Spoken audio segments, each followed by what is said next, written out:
I was lucky enough to be given a tour of Tynwald, which was completely fascinating. If, like me, you are interested in how politics works, to talk about, which I did with the president of Tynwald, he was very kind to give me his time, to talk about how the House of Keys works with 24 people, with obviously a ministerial group that can't be more than half, but you still have to assemble all of that. And we talked about, what happens, which I know has been a sort of fairly recent event. What happens when someone resigns? How do you deal with collective responsibility? What do you do about scandals? And the fascinating question: how do you maintain independence rather than party positions?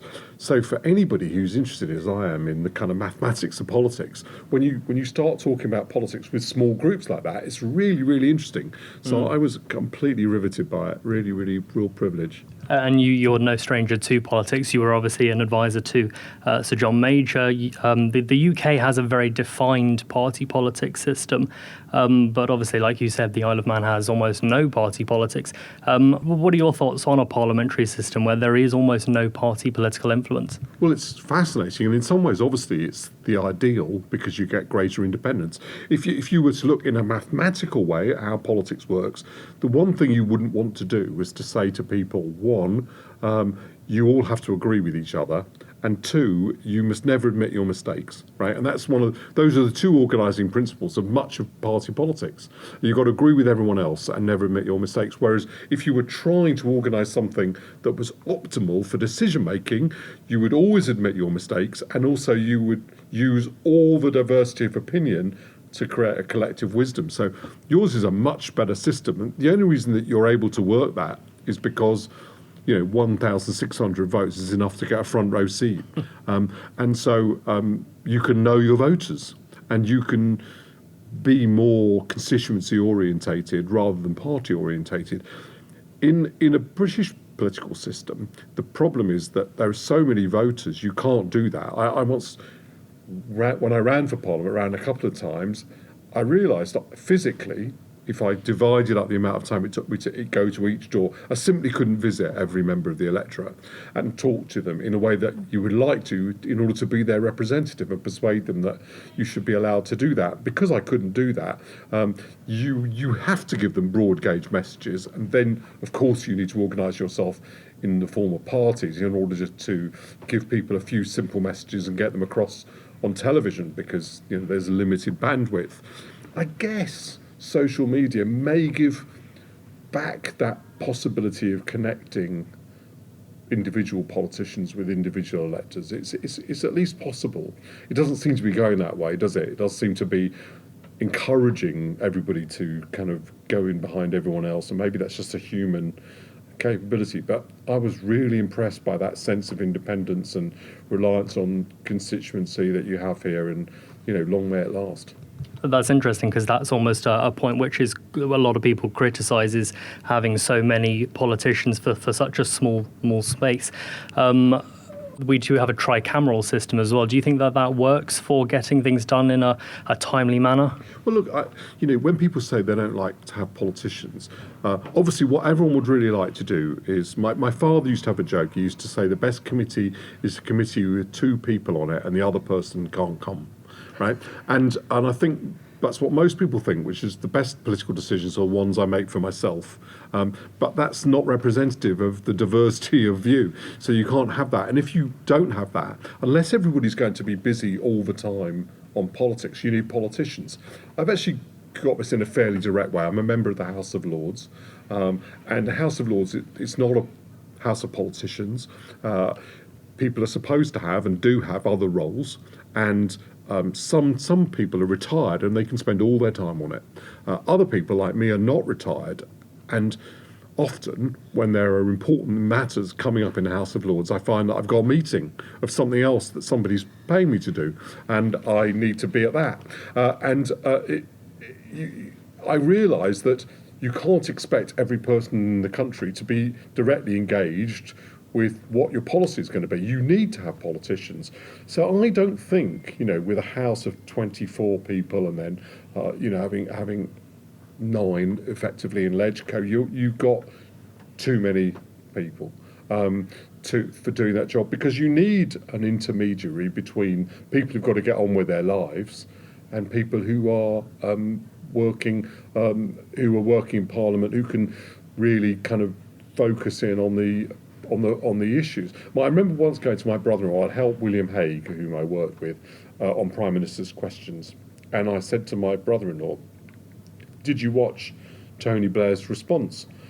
And he went, "No, I was working," because he's in advertising, and I laughed because, of course, in my sort of little micro world, everyone was like working for the leader of the opposition and watching Prime Minister's questions, and that's not what they do. They're getting on with their lives. So you need politicians. If you don't have politicians, what are the choice? One, people making direct decisions for themselves on issues they haven't got time to consider properly, or the expertise. The other alternative is you have one person and you don't elect them, right? You have some sort of dictatorship.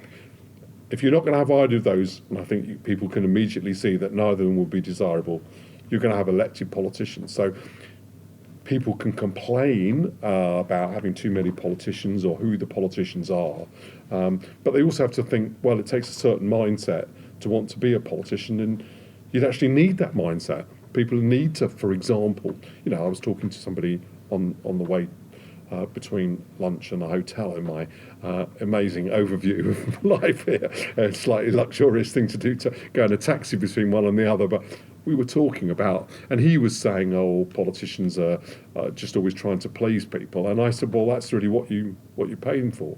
They are trying to please the electorate as well as represent their own principles and views, because and you need people who've got skills in doing that, and that is a particular skill set." And interestingly, when you watch, well, let's give an example. When you watch someone who isn't particularly skilled at doing it, and I would say, oddly, the Prime Minister of the United Kingdom, of Keir Starmer, who's a very clever man and also a nice person, and I think, in my experience, ethical, certainly intelligent, but he's not very good at politics.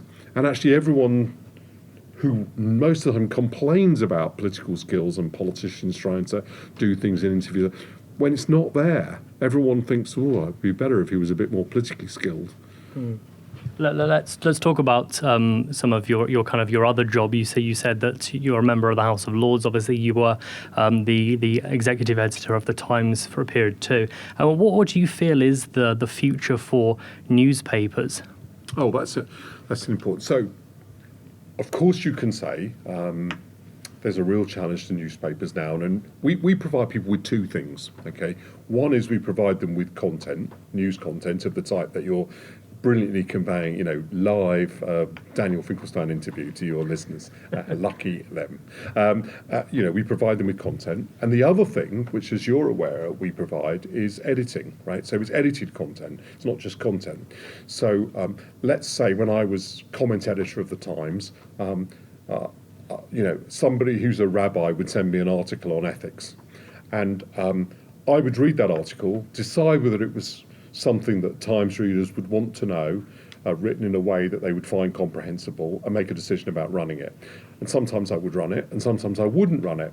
A free media will just publish it anyway and make you read it and make that decision. So what we're doing, edited content, means I've read it, I think this is true, reasonable, intelligent, and I think there is a need for that. But clearly we'll be challenged on both those things. So first of all, there's a huge amount of content. It's much easier to create content, and people can convey that content using social media channels.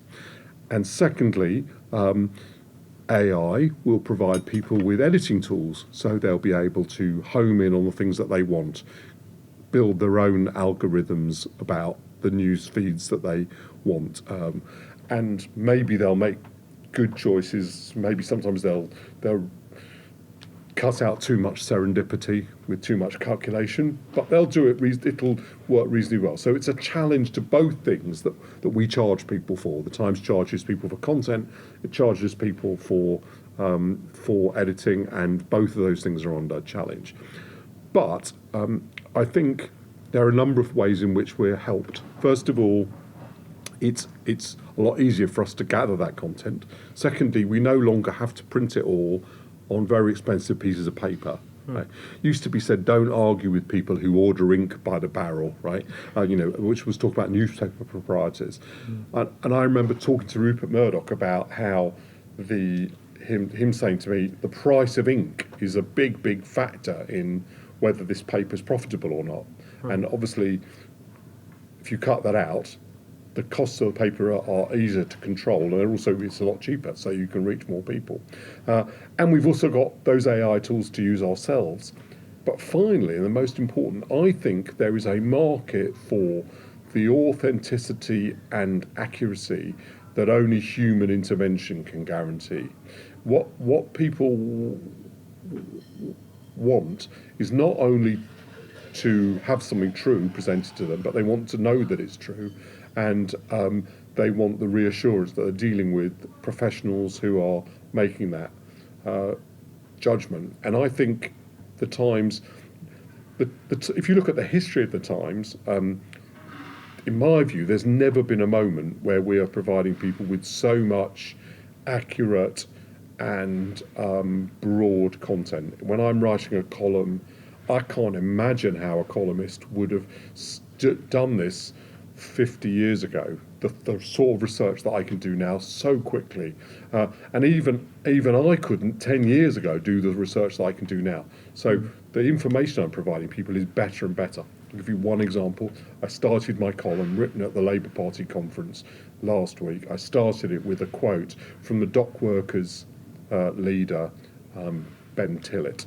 I had that quote in my head. I knew that it was there, but I also knew that it was in Martin Pugh's book called Speak for Britain, and that was a history of the Labour Party. I was in Liverpool, so I wasn't at home, but I had 2,000 books. In fact, I've got them here, right here. I'm just slapping them on the table and causing an annoyance to your microphone. 2,000 books here. That's one which I was able to access. Well, I couldn't have done that even before the Kindle, and he probably wouldn't have known that quote was there to put in his book before the internet. Final thoughts. I just want to touch on something that I'm particularly curious about. You said in 2020, you were on a podcast, you said journalists having to see both sides of the argument can be a curse rather than a blessing, and it can be stifling. What did you mean by that? When I do an article, I certainly try to understand both points of view, because if you don't understand the criticisms of the argument you're putting forward, you don't understand the holes in it, you will leave the reader sitting there thinking, well, there's an obvious point is missed here. So you want to think of that and try to cover it off in your argument. So one of the things I always do is think, right, what are the counter points to the point that I've made in my article? But when you're an opinion journalist, it can be quite sort of oppressive to realise there's actually two legitimate points. You can end up in quite a tangle because actually there isn't only one article, but I think it's only one view. But I think it's quite a good tangle to be in, to be honest. I think it's a good challenge. So I'll give you a controversial example, but I was on BBC Question Time the day after the general election, and a young lady asked me a very articulate question about Gaza. She was obviously, from the way she was dressed, she was Muslim, I'm Jewish, and I think the implication of her question was, she wanted to know about she was offended by the Israeli government's policy in Gaza. And I said, I see you've got a piece of paper, which is, by the way, perfectly fine for her to have a piece of paper with her points on it. And I said, and I've also got pieces of paper with my points of view on it. And what we can do, if you like, is we can read to each other what we've got on our piece of paper. And you're going to read me a load of very legitimate points, all of which are probably right. And I can read you back mine, and I promise you they're also right. And what we've got absolutely nowhere. A much better approach might be if we swapped our piece of paper and you read my points and I read yours, and we tried to understand each other. What I'm trying to say is I think when you're trying to be like opinionated and punchy, it can sometimes be a bit arresting to realise there's actually a very good answer to the points you're making. But if you want to get anywhere constructive in politics, that is the most important thing to understand. Thank you for making it to the end of the Manx Radio newscast. You are obviously someone with exquisite taste. May I politely suggest you might want to subscribe to this and a wide range of Manx Radio podcasts at your favourite podcast provider, so our best bits will magically appear on your smartphone. Thank you.